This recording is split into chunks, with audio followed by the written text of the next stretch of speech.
या डर ढेर लोग के मर्डर हो जाई। तोहरा या डर ढेर लोग के मर्डर हो जाई।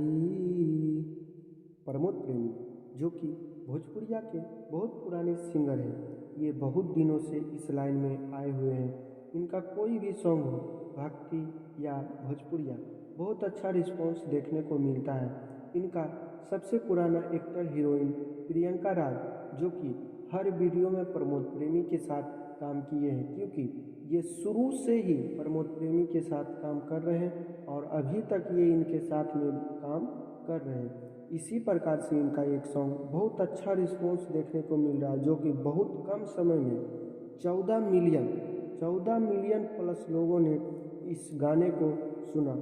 अगर आप लोग अभी नहीं सुने हैं तो इस गाने को ज़रूर सुने और अपना प्यार दुलार जरूर दें। कि तोहरा या डर ढेर लोग के मर्डर हो जाई।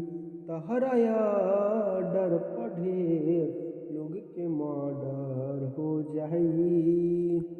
ये सॉन्ग बहुत बजने और सुनने को मिल रहा है। अगर आप अभी तक ये सॉन्ग को नहीं सुने तो आप लोग एक बार यूट्यूब पे जाके सर्च करें और इस गाने को ज़रूर सुनें और अपना प्यार दुलार ज़रूर दें।